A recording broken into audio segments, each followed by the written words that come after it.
இந்த மேடையில் நான் நிற்க கொடுத்து வச்சுருக்குனுங்க. இன்றைக்கி என் வாழ்க்கையில் நான் ஹாஸ்பிட்டலில் கிளம்பும்போது மேடம் விஜயலட்சுமி மேடம் சொன்னாங்க, நீங்கள் போகக்கூடாது, போனால் உங்களுக்கு உயிருக்கு கூட ஆபத்தாகலாம். நான் சொன்னேன், அம்மா வருஷம் பிறக்க போதுமா, நீங்கள் போடுற ஊசி மருந்தால் எனக்கு நான் உடம்பு சரியாக சுகமாகாது.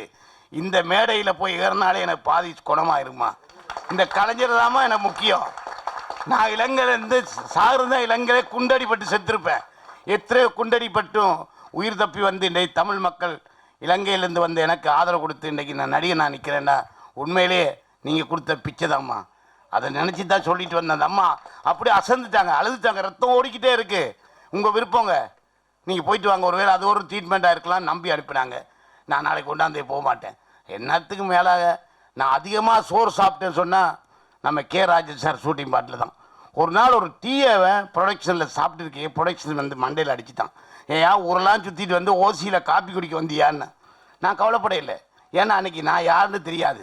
இன்றைக்கி யாருன்னு தெரிஞ்ச பிறகு எனக்கு மரியாதை கிடைக்குதில்ல, அதனால் நான் அதை பெருசுப்படுத்தலை.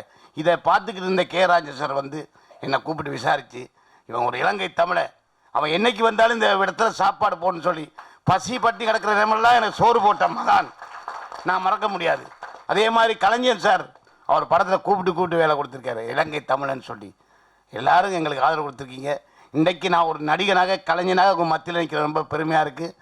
நான் எல்லா இயக்குனரையும் நடிச்சிருக்கிறேன், எல்லா ஹீரோக்களையும் நடிச்சிட்டேன், எல்லாரையும் எனக்கு தெரியும், எல்லா ஹீரோனையும் நடிச்சிருக்கேன். ஆனால் போண்டாமணின்னு ஒருத்தன் இருக்கிறான்னு உலகம் பூரா தெரிய வந்த யாரால்? வைகைப்புயல் வடிவேலால். அதை நான் மறக்க முடியாது. வடிவேல் சார் கூட சேர்ந்த பிறகு தான் போண்டாமணி ஒருத்தன் இருக்கிறான்னு உலகமே தெரியும். ஆனால் ஒரு இயக்குனர் மனசு வச்சா தான் ஒரு நடிகர் வர முடியும், அல்லது வரவே முடியாது. இது எனக்கு சொன்னது சூப்பர் ஸ்டார், மறக்கவே முடியாது.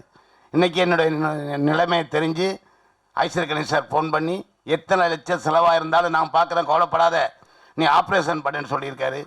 மயில்சாமி சார் உடனடியாக எஸ்ஆர்எம்மில் கான்டெக்ட் பண்ணி நீ போண்டாமணிக்கு நான் ஆப்ரேஷன் பண்ணுறதுக்கு ஏற்பாடு பண்ணிக்க சொல்லியிருக்காரு. ரஜினி சார் நினச்சி கூட பார்க்கல, உடனே கான்டெக்ட் பண்ணி 1 லட்ச ரூபா அனுப்பியிருக்காரு. கேள்விப்பட்டதுமே முதல் வாரி வழங்கியது விஜய் சேதுபதி சாரை மறக்க முடியாது. நான் அவரோட நடிச்சே கிடையாது. அதுக்கு அடுத்தது தம்பி தனுஷ் சார், இந்த மாதிரி சமுத்திரக்கனி சார், இந்த மாதிரி நண்பர்கள் எல்லாருமே எனக்கு வாரி வழங்கிட்டு இருக்காங்க.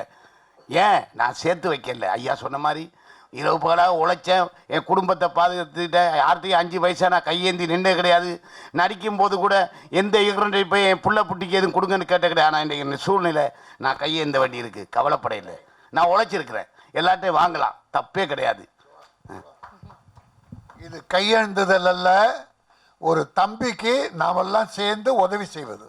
நீ கையெழுந்தலை, நான் தானே கூப்பிட்டேன், உதவி பண்ணுறேன். அதனால் இது கையேந்துதல்ல உன் குடும்பம். நாங்கள்